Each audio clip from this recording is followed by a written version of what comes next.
Aquí en Pulso Urbano del doctor José Fusilo, presidente de la Sociedad Paraguaya de Neumología. Y vos estás trabajando en INIRAN también, ¿verdad? También. ¿Está como que dentro de INIRAN? Estoy como médico de sala. Médico de sala. Y es importante porque así ustedes saben el conocimiento que tiene alguien que está en INERAN, el que sabe perfectamente cómo está ocurriendo las cosas y lo siente, lo palpa ahí directamente. Bueno, una cosita que quería que nos aclare un poquitito para que la audiencia entienda un poco, doctor, entre el tema de la cuarentena inteligente por fase que estamos llevando y la cuarentena total. A cuarentena total, se llamó a cuarentena total con el objetivo de poner en condiciones los hospitales o para que no existan enfermos en el Paraguay. ¿Cuál fue la intención de esa cuarentena? Bueno, en general la intención de la cuarentena era ganar tiempo. Y cuando hablamos de ganar tiempo no solamente hablamos a nivel hospitalario, sino que también ganar tiempo a nivel científico, médico, porque realmente al inicio de todo esto había muchas cosas que no se sabían muy bien cómo iban a ocurrir. Inicialmente, cuánto era la mortalidad del virus, cómo se iba a comportar la epidemiología de los contagios.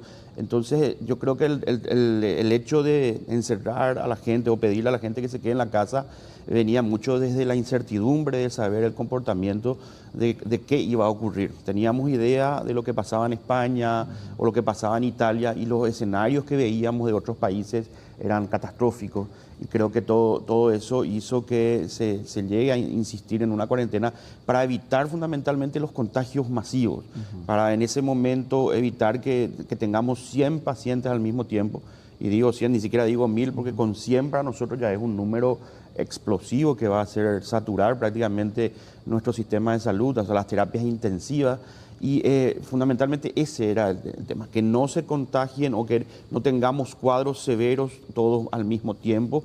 Y en ese tiempo, bueno, ir investigando más, ir conociendo más la enfermedad, ir preparando los hospitales en términos de infraestructura, la parte de edilicia, la parte de equipos de seguridad, toda esa parte que bueno, después sabemos cómo ocurrió, ¿verdad? Que todavía no estamos en condiciones, ¿verdad? Pero eso lo vamos a ver. Pero entonces quiere decir que esa cuarentena total hoy, así como estamos, ya es difícil volver, doctor, o puede llamarse de repente a una cuarentena total otra vez. Sí, al final ya creo que ya hoy se sabe cómo tratar esto, ¿verdad? Por lo menos están más avanzados. Bueno, cómo tratar todavía no, ¿verdad? Pero sí, yo creo que es difícil volver atrás. Pero bueno, el ministro ayer creo que lo dijo y que eventualmente si es que había un evento masivo de contagios y digamos, de saturación de los hospitales, se podría ir hacia atrás, ¿verdad? Personalmente creo que es bastante difícil eso. Sí hemos visto experiencia en otros países donde ocurrió, ¿verdad? Donde lograron flexibilizar o relajar un poco las medidas y después tuvieron que volverlas más estrictas de vuelta. El caso de Chile es muy ilustrativo en ese sentido. En Chile, y lo de Chile creo que siempre nos sirve mucho de modelo. Porque hablando con colegas de Chile, ellos te dicen, mira, doctor, te dice, nosotros aquí hace 3 o 4 semanas estábamos también así, ¿verdad? Pensábamos que habíamos vencido la batalla, que los chilenos éramos inmunes, etcétera. Y finalmente ocurrió que al liberar todo y al ver una salida masiva de gente, se generó de vuelta unas tasas de infecciones muy altas en Santiago, que hizo que las terapias intensivas se saturen, ¿verdad? Entonces, eso es lo que se tiene. Y hoy, doctor, nosotros sí tenemos que, porque hoy empieza el tema de por qué ya vamos a esto, ¿verdad? Se sabe que estos resultados que ahora se dan son de 2 semanas atrás, ¿verdad? Que sí. Es el panorama que se tiene. Sí. Y empieza la gente, nosotros mismos estamos viendo a cantidad de gente que decimos, no pueden salir acá al lado. ¿Puedo mostrar al doctor Fusilo lo que veíamos ayer aquí al lado en el Parque Carlos Antonio López, esas imágenes, por favor, para que él dimensione un poco cómo la gente se está relajando. Y entonces ahí viene y dice, la gente es la que no está entendiendo qué es lo que está pasando. Y por culpa de esa gente, mira, ahí vamos a tirar al aire. Esto pasaba ayer acá, en el Parque Carlos Antonio López, ¿verdad? Actividad deportiva, inclusive hicimos unas imágenes del aire, ¿verdad? Donde uno ve jugando fútbol, ¿ves? Esta es la actividad acá en el parque. ¿Eran qué? Las 4 de la tarde. 4 de la tarde y prácticamente nada. Esto, mira, ahí está, partidito de fútbol, ¿verdad? La canchita, ¿verdad? Entonces, claro, dice, esto nos puede llevar otra vez por la inconsciencia de la gente a ir a una cuarentena otra vez total. doctor? Sí, sí, lo dijo el ministro ayer, ¿verdad? Evidentemente, sí, pasa que todavía este tipo de actividades que son muy necesarias, realmente el deporte siempre es necesario, pero en este momento están restringidos todavía los deportes colectivos. Y se insistió mucho en eso justamente porque basta que uno de ellos tenga el cuadro y le contagie a otros 3 o 4 y probablemente esos jóvenes que están jugando no van a tener problemas, pero van a llevar a la casa y allí va a empezar los masivos contagios. Hablamos siempre de la población más vulnerable, ¿verdad? Que son las personas mayores. Y si los mayores que en este momento creo que es la gente que mejor cumplió la cuarentena y que por eso estamos viendo esta realidad en general de los problemas respiratorios. Normalmente en esta semana epidemiológica, en otros años, y ustedes siempre hacen las recorridas en los hospitales y al INERAN se suelen ir que los pasillos están llenos ya en mayo, ¿verdad? Hoy tenemos todavía los pasillos con cantidades de pacientes, digamos, moderados o incluso bajos. No hay una explosión, ni ahora que se liberó la cuarentena, quiere decir que la gente, hay 2 factores fundamentales ahí, o 3 factores fundamentales. Los mayores se quedaron en la casa porque tuvieron temor, los niños no van al colegio y la gente aprendió a lavarse las manos, que fue fundamental, ¿verdad? Ahora, doctor, el panorama hoy. Anoche Vigilancia Sanitaria daba a conocer una alerta epidemiológica, hablando de un aumento de 12%, principalmente en los casos sin nexos, ¿verdad? En Central Asunción, desde el inicio de esta segunda fase que estamos hablando, el 25 más o menos. Ese era el panorama más o menos, así como médico, que ustedes ya estaban observando para este tiempo. Sí, evidentemente cuando se vayan abriendo las restricciones o aligerando las restricciones iban a haber más casos sin nexo. El sin nexo es la persona que vos, al indagar y hacerle las preguntas de rigor, vos no encontrás una forma o el paciente no puede identificar un lugar donde se pudo haber contagiado. O sea, él te dice, no, si yo no salí de mi casa o yo solamente me fui a tal supermercado y ahí ya es difícil saber cómo se contagió. Bueno, en el supermercado entran miles de personas. Entonces, en este momento, las alertas, digamos, significa atención, ya hay muchas personas que pueden estar contagiando, algunos de ellos con altas cargas virales. Eso significa que tenían muchos virus por cantidad de saliva. Es decir, cuanto más alta carga viral tiene un paciente, significa que simplemente al hablar ahí cerquita ya te puede llegar a contagiar y eso puede generar un cuadro severo. Y entonces allí lo que se insiste, bueno, hay pacientes por allí infectados, tenemos que cuidarnos. Eso es lo que quiere decir la alerta. En este momento ya el virus no está en la casa o las personas probablemente enfermas ya no se quedaron en la casa. Ahora, en términos así vulgares, le dijimos al virus que se puede ir al shopping, le dijimos al virus que se puede ir a hacer ejercicio. Entonces el virus está en esos lugares y tenemos que nosotros protegernos. Si bien vos me decías, Carlos, antes de empezar, pero ¿cómo si lo que queremos es que la gente se infecte? Eso es relativo. O sea, yo escucho eso, claro. ¿verdad? Escuchar se quiere decir, ¿verdad? El otro día estuvo sentado acá Tomás Mateo Almeida y decía el 60% tiene que infectar para que después empiece a bajar, ¿verdad? O sea, eso es lo que nos están diciendo permanentemente. Esas son predicciones epidemiológicas que se vieron en todo el mundo y que se dijeron. Y hay que ver un poco que las predicciones epidemiológicas son algoritmos matemáticos a veces que no siempre se ajustan a lo que ocurre después. Gracias a Dios, porque nuestras predicciones epidemiológicas o matemáticas previas a esto eran catastróficas en esta época y en otros países también se vio que lo que se pensaba inicialmente, por suerte, no ocurrió de tal forma. Entonces, es muy difícil predecir. Esta enfermedad lo que más nos enseñó es que hoy tenemos más incertidumbres que certezas y creo que cuando recomendamos todo lo que venimos diciendo de cuidados es porque realmente hay muchas áreas grises dentro del conocimiento, ¿verdad? Doctor, ¿qué pudo haber pasado? Porque se observan varios factores en estos últimos tiempos principalmente. Al principio hablaban de una baja carga viral. Hoy vemos que las cargas virales ya son altas. Por otra parte, también empieza a aumentar los casos sin nexo. Me imagino eso que tiene que ver con el tema de la liberación de fases. E incluso se refleja también en el tema de internados, que de a poco va creciendo y volvemos a tener gente en terapia intensiva, por ejemplo. Claro, en este momento creo que tenemos un paciente en terapia intensiva y tenemos 8 internados. Sí, eso va creciendo y va a ir creciendo. Yo creo que no podemos nosotros, digamos, esquivar que eso va a ocurrir. Nosotros vamos a tener más pacientes internados, la enfermedad no va a terminar, va a seguir existiendo. lo que queremos es insistir y proteger a las personas que se pueden complicar más, insistir en eso, ¿verdad? Insistir que hay una población claramente vulnerable. Y puede haber una variedad, ¿qué pudo haber pasado? De baja que teníamos, ¿verdad? Tenían que hacer varios estudios para detectar o encontrar el virus a la alta carga viral que tenemos hoy. Y son personas que vienen de diferentes lugares, ¿verdad? Estas personas, estos casos que refería la doctora Russomando, sí, de alta carga viral, son personas que vinieron del Brasil, que estuvieron allí. Y en Brasil en general hay áreas que están con mucha carga viral. Por ejemplo, en San Paulo, hace 1 o 2 semanas, se hacían estudios en las plazas tomando muestra de las hamacas, de los pasaportes, de todo donde se toque, y se encontró en todos lados el virus. El virus estaba en todos lados, prácticamente vos salís de San Paulo, tocás algo, si no te lavas las manos te podés infectar.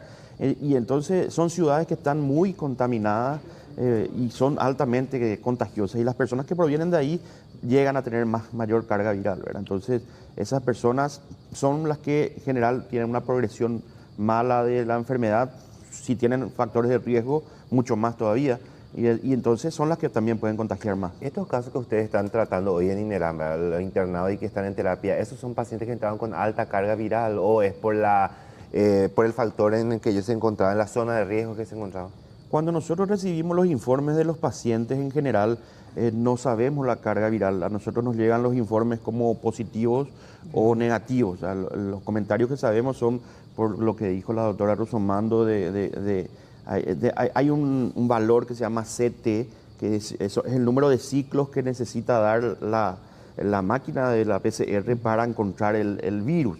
O sea, si yo prendo la máquina y la máquina empieza a girar, y ya enseguida me da positivo, quiere decir que hay muchos virus, por eso rápidamente detectó. Y cuanto más tarda la máquina en detectar es porque hay menos virus, y entonces a eso ellos le llaman alta o baja carga viral. Pero eso a la hora de recibir un paciente nosotros no tenemos ese dato. ¿Se prolonga la estadía de los pacientes generalmente en internación? ¿Cuánto es el promedio más o menos que un paciente permanece internado? Y en este momento, en el promedio de internación, yo te puedo hablar por ¿De dónde vos estás? Lo del INERAN. En el INERAN hemos tenido hasta ahora 24 pacientes internados. Y el promedio de internación va entre 7 y 10 días, ¿verdad? O sea que es poco todavía el tiempo, ¿eh? Es relativamente poco. En terapia intensiva, las experiencias que hemos tenido con los pacientes más graves fueron de hasta 3 semanas, incluso 1 mes, y el desenlace fue fatal, ¿verdad? Pero sí, hasta 30 días hubo pacientes que lucharon en terapia intensiva y lastimosamente fallecieron. Se sigue hablando del tema de que las muestras no son no es la cantidad necesaria para reflejar lo que está pasando en el país, doctor, hasta ahora. Sí, las muestras son muy importantes para tener un muestreo, porque creo nosotros que hemos mejorado mucho. Pero no se llega todavía a los 1000. No se llega a 1000, estamos 900. En un momento, a 400. En algún momento escuchamos al doctor Guillermo decir que era por falta de gente que iba. Sí. Y sí, eso va cambiando mucho, van cambiando mucho los conceptos. También hoy sabemos que la prueba de PCR tiene unas limitaciones en cuanto a su sensibilidad, es decir, no es 100%. Entonces, yo te puedo hacer una prueba ahora a vos, Carlos, y el 70% de posibilidades de que sea positivo. O sea, si tomamos 10 pacientes, 7 van a ser positivos y 3 van a ser negativos, estando infectados. Y esos 30 son los que quedan un poco desubicados ahí, y se le repite la prueba a todos. Justamente cuando la sospecha es alta, se le vuelve a repetir. Y al repetir eso, esa sensibilidad mejora en un 14-15%, y cuanto más pruebas hagamos, más posibilidad hay de encontrar, ¿verdad? Cuando son pacientes muy sospechosos, hubieron casos que se hicieron hasta 4 o 5 pruebas para que le venga positivo, ¿verdad? Ahora, el asintomático en este momento, el que está afuera, el caso de los chicos que decimos nosotros que no van a sentir de repente, ¿verdad? Pero después llevan y en su casa pueden contagiar a alguien. ¿El asintomático con una prueba ya se puede quedar tranquila o tiene que hacerse una prueba periódica? ¿Cuál es la recomendación que hay hoy, teniendo en cuenta de que estamos entrando en la fase? Alguien que está normal y no tiene síntomas, igual tiene que ir a hacerse la prueba. Sí, en este momento sí, como muestreo epidemiológico eso es útil. Yo creo que sí es útil hacernos todas las pruebas, pero lógicamente si no tenemos síntomas es muy probable que la prueba sea negativa.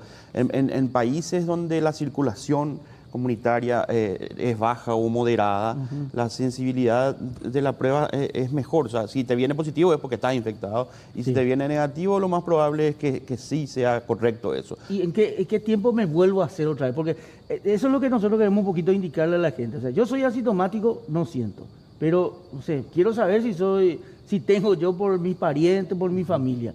Me voy, me hago, me sale negativo ahora. Pero, ¿qué tiempo me tengo que volver a hacer para probar? ¿O con eso ya me quedo y digo, yo no estoy Y en verdad es una buenísima pregunta, pero no está estandarizado eso, porque realmente vos puedes tener negativo hoy y mañana te contagias, ¿verdad? Y por eso, porque entonces, yo digo nomás que hoy hay mucha gente en la calle, ¿verdad? Sí. Perfecto, y estamos entrando en la fase. Pero, como dicen, no sé, la gente no va a tomarse la muestra, dice, ¿verdad? Que eso, ¿verdad? Que tenemos todo para tomar. Yo me voy, hoy me tomo una muestra, me da negativo, ¿verdad? Pero tengo que tener un periodo, ¿sabes? Porque como esto está en el ambiente, tiene que haber un periodo en que yo me tenga que volver a hacer. O sea, ¿con qué periodo me puedo hacer? No digo hasta que me salga positivo, ¿verdad? Pero algo que me dé tranquilidad a mí que estoy dando negativo. Claro, en general no hay una recomendación de que te hagas cada rato la prueba, sino vamos a estar todo el rato, vamos a volvernos locos y vamos a hacernos cada 2 o 3 meses. Incluso el personal sanitario no se lo hace tan seguido, ¿verdad? ¿Cada cuánto se hace el personal sanitario? Y nosotros en el Irán estamos haciendo una primera muestra a todo el personal de blanco ahora, en este momento. Sí, ya se tomaron más de 200 todas negativas. Y todavía no está estandarizado cuándo volveremos a repetir eso, pero no... Para el ciudadano común menos todavía está Para el ciudadano común menos. O sea, yo creo que en este momento, cuando tengamos tal vez las pruebas de anticuerpos y podamos con una muestra de sangre saber si tu IgG y tu IgM si están altas, significa que estuviste expuesto hace menos o más tiempo. Eso nos va a dar ya la pauta de si en algún momento pasamos por esa infección. Pero los países con más experiencia que están haciendo con pruebas de anticuerpos van encontrando que tampoco la tasa de positivos de anticuerpos es tan alta como ellos esperaban. En España, en Madrid, por ejemplo, se están haciendo pruebas de anticuerpos en muestreo poblacionales y vieron que un 5% nomás tiene anticuerpos positivos sin haber tenido síntomas. O sea, ellos esperaban encontrar mucho más y estar más tranquilos. Digamos, nos infectamos, todos estamos protegidos pasando. Y la verdad es que no ocurrió eso, ¿verdad? Doctor, en los asintomáticos nada de síntomas se ha presentado, por lo menos alguna cosa leve relacionada a las características típicas de este virus presenta, o sea, de lo que se sabe por lo menos.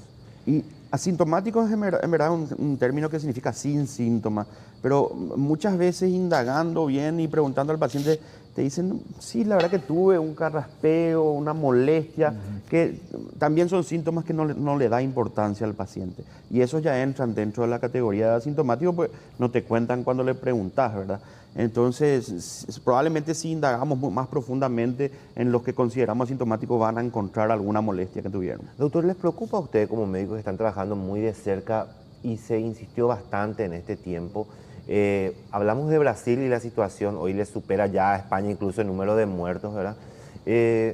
Recibimos constantemente visitas del Brasil, ¿verdad? Y no me refiero a las personas que van a los albergues, me refiero a estos camioneros que entran y llevan productos alimenticios y que son potenciales, no sé, transportadores del virus, ¿verdad?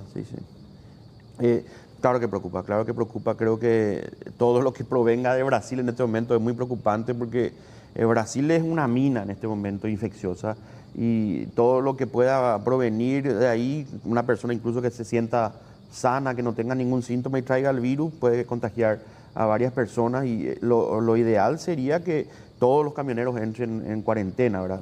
En este momento se está haciendo eso, no sé muy bien el mecanismo de control de los camioneros, pero sí sabemos que son de alto riesgo, ¿verdad?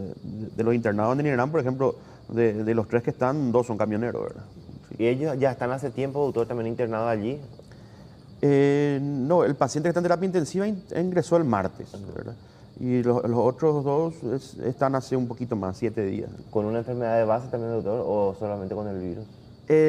Hay uno de ellos que tiene una enfermedad de base pulmonar. Sí. ¿El que está en terapia intensiva? No, es uno que está en sala que está muy bien, gracias a Dios. ¿Y el que está en terapia, doctor, por lo menos no detectaron ninguna enfermedad de base? O sea, que es el virus en sí lo que le lleva a terapia. No, él es diabético, él entró con una diabetes mal controlada, ¿verdad? Y bueno, El paciente de terapia, según me cuentan los colegas que están tratándolo en la terapia, ingresó con valores muy altos de glicemia y que probablemente eso le ayudó a descompensarse. ¿Y él directamente entró a terapia al contagiarse o estaba antes como contagiado y después fue empeorando? Él estaba en cuarentena, creo que en su camión, ellos se le estaba haciendo control ahí en el camión nomás. Y pasaron después a otro centro y de otro centro, ya de aquí de Central, fue derivado al hospital, ¿verdad? Entonces hablamos nosotros de que es terrible, ¿verdad? Porque ahí sí se ve algo que se reclamaba hace muchísimo tiempo, que hay un grupo grande que entra y que no tenía un control. Y sobre todo tienen enfermedades de base que no están bien tratadas también. O sea, hay situaciones Claro. que bastante complicadas para algunos. Son gente que está en tránsito, ni siquiera tienen un domicilio fijo, porque son gente que hacen viajes constantemente y no son personas que viven acá. Son personas que no tienen ni familiares aquí, entonces cuesta mucho también sacar información posterior a eso, ¿verdad? Eso también, doctor, es una alerta, me imagino, ¿verdad? Porque si estamos hablando de 2 camioneros, uno de ellos en terapia intensiva, entonces de alguna manera también una alerta para insistir en ese sector, de alguna manera de controlar, de enviar a cuarentena, de ejercer un mayor control sanitario hacia ellos, ¿verdad? O sea, sirve como un parámetro los casos que van registrándose relacionados a ese sector específico, ¿verdad? Claro, porque es un sector que ha hecho un trabajo encomiable, fundamentalmente. Tenemos todo lo que tenemos gracias a los camioneros, ¿verdad? Y es un sector que no paró nunca y que lógicamente estuvo expuesto a varios países. Vos ves estos camioneros que pasaron por Argentina, estuvieron en Brasil, provienen de Chile. El otro es peruano, por ejemplo. O sea, imagínate las distancias que han recorrido hasta llegar aquí, ¿verdad? Y entonces, ni siquiera podemos saber bien dónde se contagiaron, ¿verdad? Ahora, el tema de conocer detalles, por ejemplo, el caso de este hombre que pasa de una ciudad a otra, contagia, ahora el tema de Paraguarí, ¿verdad? Que está dentro de una suerte de no saber qué es lo que se tiene ahí, si contagió a varios o no. ¿Eso entra dentro de la inconsciencia de la gente o el no saber que tiene? ¿Cómo lo califican así? Yo creo que hay internamente? inconsciencia, porque en este momento probablemente no haya excusa para decir que no se sabe, porque hasta el hartazgo, creo que ya la gente está cansada de escuchar de lo que es coronavirus y como nunca una enfermedad fue tan publicitada, ¿verdad? Ojalá todas las otras patologías reciban el mediatismo que recibe el coronavirus. Y en este momento decir, no, yo no sabía, es un poco complicado. Ahí creo mucha inconsciencia, porque si yo sé que tengo que estar en cuarentena, por más que yo me sienta bien, yo no tengo que salir, porque se explicó y creo que desde el principio fuimos muy claros que el talón de Aquiles de esta epidemia son los asintomáticos, ¿verdad? Es el verdadero problema de esta epidemia, e incluso más que los muertos, incluso más que los internados. El gran problema son estos asintomáticos que lógicamente son dificilísimos de detectar. La persona se siente bien, va a ir al trabajo. Entonces insistimos y lo hemos hecho ayer, hemos hecho un comunicado a la sociedad ayer, y, otra vez exhortando a la población a tomar las medidas. Hay que ser muy disciplinado y muy estricto en cuanto a lo que uno hace. Hoy por hoy, tener tus elementos propios, o sea, somos nosotros los médicos fundamental, siempre el bolígrafo, préstame un bolígrafo, y se sabe y se ha publicado en todos los países que mucho contagio en el personal sanitario se produjo por usar elementos en común, el estetoscopio, el bolígrafo, y entonces allí hay una capacidad de transmisión muy alta que tenemos que evitar en la población general también. Los médicos ahora están atendiendo a sus pacientes en sus consultorios, ¿verdad? Los médicos. Sí, los consultorios privados están trabajando. Los privados, pero casi ¿de los todos. sanatorios? En los hospitales y en los sanatorios hay consultorios ya. Y eso no comparten los médicos también, porque Sí. creo que uno de los primeros casos que salió hace referencia al tema de contagio por elementos dentro del Sí, consultorio. mayormente en los sanatorios privados los consultorios son compartidos, así mismo. ¿Y siguen trabajando de la misma manera o...? Se sigue trabajando de la misma manera. Ahí tenemos un problema nosotros los neumólogos que ha hecho incluso que muchos posterguemos el inicio del consultorio porque tenemos un problema.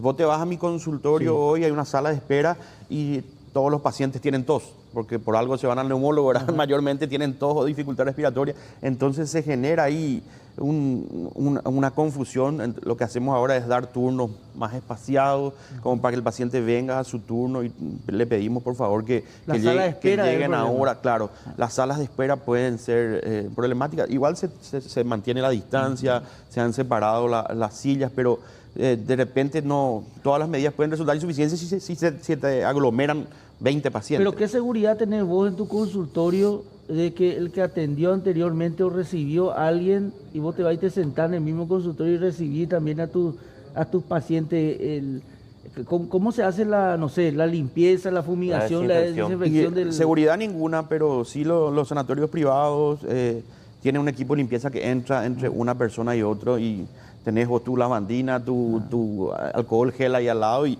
bueno, hay que ser metódico, ponerse cada rato, tirar por el teclado, tirar por el mouse. Creo que ya hemos fundido algunos cuantos aparatos electrónicos tirando el alcohol.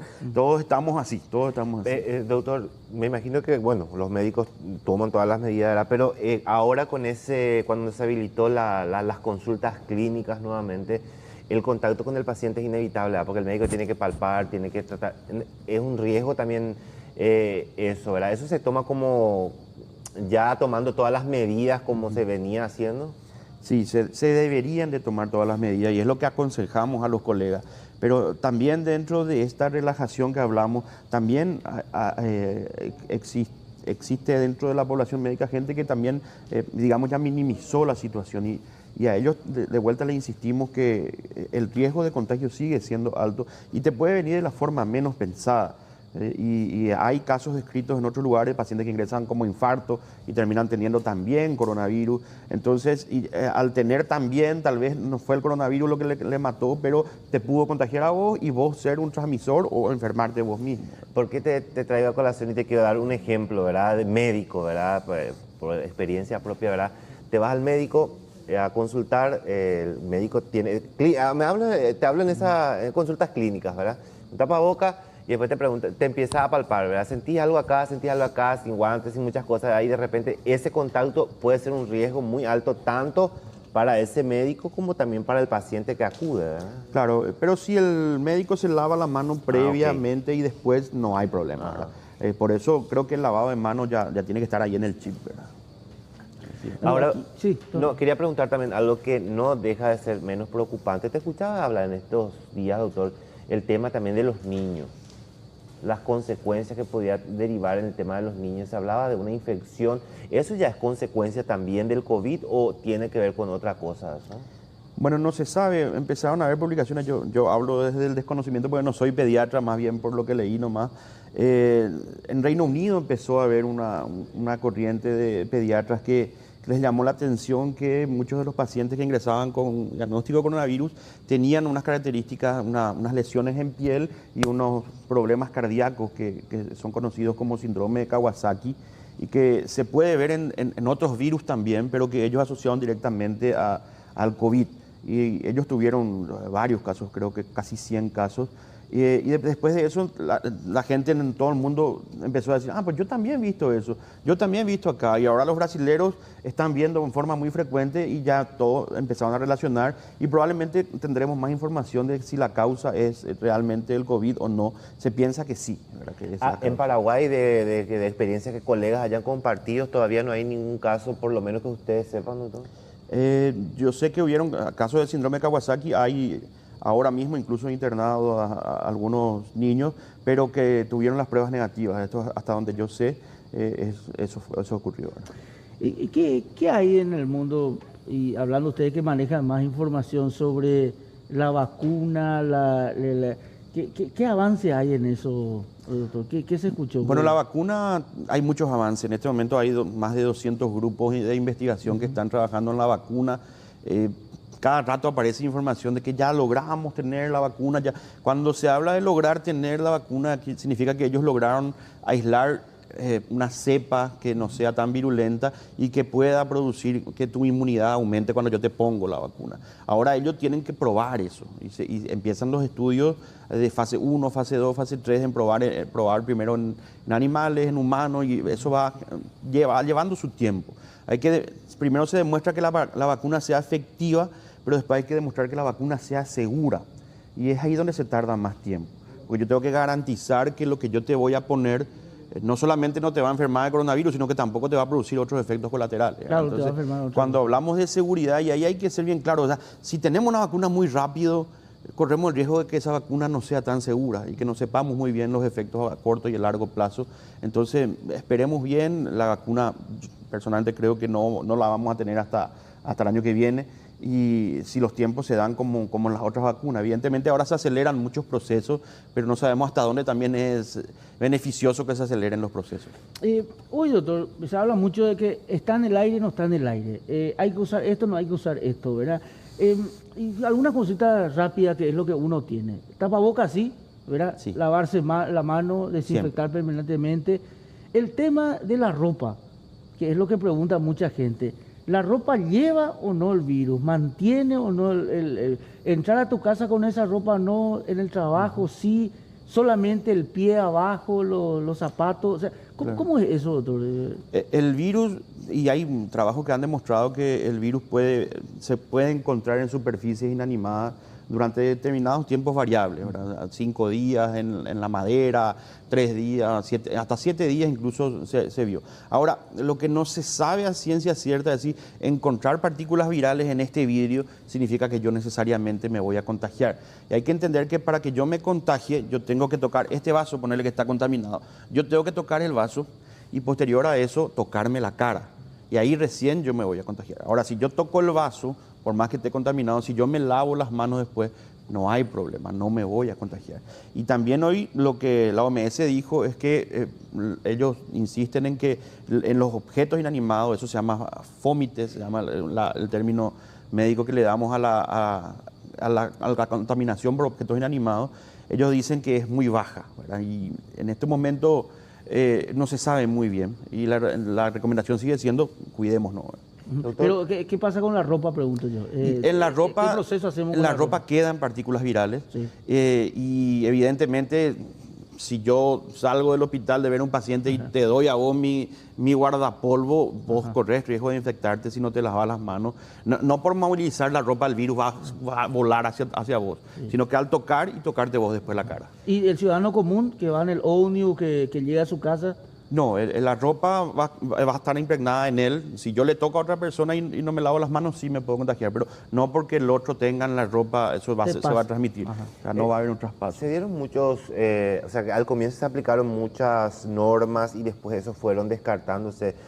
Hace como 2 o 3 semanas más o menos, no recuerdo cuál de las sociedades sacó un comunicado, una sugerencia, en este caso el Ministerio de Salud, por ejemplo, para eliminar el tema de la fumigación, por ejemplo, ¿verdad? Que no era recomendado por la OMS. Hay muchos mitos también con relación a eso.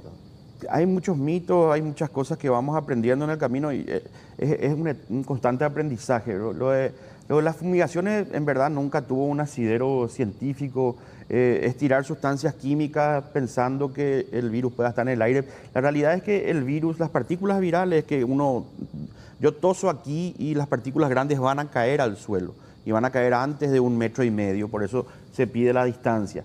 Pero si eventualmente hay partículas muy pequeñitas que pueden quedar flotando en el aire entre 2 y 3 horas. Ese es el territorio de debate todavía, que la OMS dice que no, pero hay trabajos publicados que dicen que sí, pero los trabajos publicados fueron en contextos laboratoriales, o sea, no fueron en el ambiente, entonces no necesariamente podemos traspolar 100%. Entonces, ante la duda, si yo toso ahora acá, vos no pase por aquí durante un tiempito hasta que se limpie.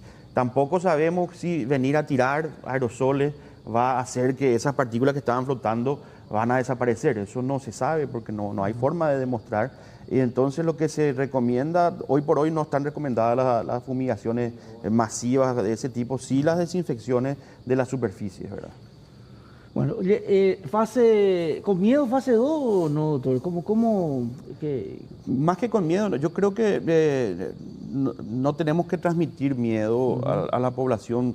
Ya estamos conviviendo con esto. O sea, se le dijo a la población y creo que en cierta parte todos estamos de acuerdo con que debemos salir a trabajar. Lo que nosotros pedimos e insistimos es que tratemos de ser conscientes y que no está todavía la situación como para tener un asadito con los perros, jugar un futbolacho. A todos nos gusta, nos encanta. Y los amigos te escriben y eso, che, dejate nada de joder, voy a decir en la tele que no y nosotros ya humina. Y es complicado, pero en este momento no están dadas las condiciones, y no porque la circulación viral sea alta en Paraguay, etcétera, es por la incertidumbre de no saber. Y aquí no tenemos que tener miedo de decir que no sabemos qué va a ocurrir.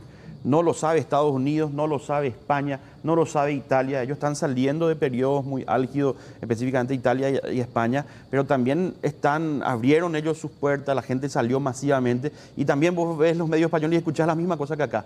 Por favor, tomen conciencia, Claro. se aglomeraron todos. Veremos qué pasa en España con esta salida masiva que tuvo. Veremos si esta semana o en la siguiente ellos vuelven a tener un rebrote de casos, y eso nos va a servir de experiencia también a nosotros. Ahora, doctor, por último, esta situación que se está dando en este momento, ¿verdad? El aumento del 12% en el inicio de la segunda fase, ¿esto ya es una antesala de lo que podría venir? O sea, que esto ya podría ir subiendo para llegar al pico que tanto se habló en algún momento, o quizá podemos bajar nuevamente. Sí, yo creo que esta es la antesala, y debemos estar preparados en algún momento para escuchar que tenemos 100 infectados, que tenemos 150 infectados, pues puede que eso llegue a pasar en algún momento. De hecho, cuando la población sale masivamente, es relativamente usual y normal que aumenten los casos. Inclusive me extrañaría que no sea así, y ahí es incluso más seguro de reconocer rápidamente a los positivos, porque que haya 1000 casos no significa que son 1000 internados. Gracias a Dios las tasas de internaciones aquí nuestras son más o menos del 10%. O sea, de 900 casos que tuvimos ahora, tuvimos más o menos 90 internados. O sea, es un 10% de las personas que requirieron internación. Y si sostenemos eso, todavía el sistema sanitario va a poder responder. Más allá de que vos me decís, pero vos estás diciendo que evidentemente van a haber casos que se internen, van a haber casos en terapia intensiva. Lo que nosotros necesitamos es tener el sistema sanitario controlado, y que podamos recibir 40, 50 pacientes y repartirlo en el sistema sanitario de una manera en la que le podamos dar respuesta óptima. El sin nexo todavía aparecen en otros países.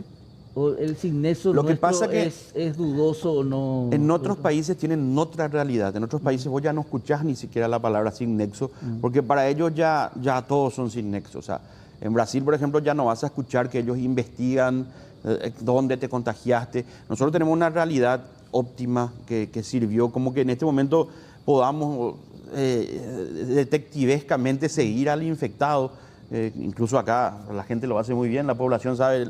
Acá la gente no quiere saber solamente quién está enfermo, quiere saber su nombre, dónde vive. Y escracharle. Claro, y con quién estuvo, y de paso le escrachan. Eso no es correcto, lógicamente.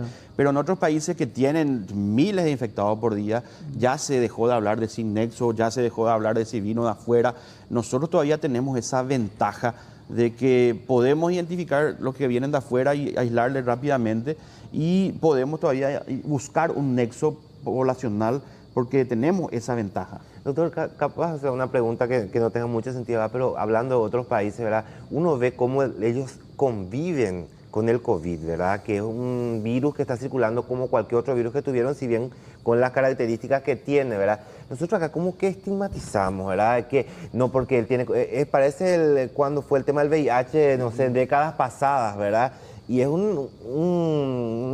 ocultamos, escondemos a los pacientes. Está bien eso, ¿verdad? Porque veo yo en otros lugares, en otros países que, no sé, le tratan como un virus más que tiene una persona, ¿verdad? No, yo creo que la estigmatización de las enfermedades es un problema grave, y nos ocurre a nosotros con otras enfermedades como la tuberculosis, por ejemplo, que es una enfermedad que perfectamente es curable, pero que vos decís que tenés tuberculosis y la gente te corre todo, la ciudad no se acerca más a tu casa, el paciente vive con un estigma, y ahora está ocurriendo lo mismo con el COVID.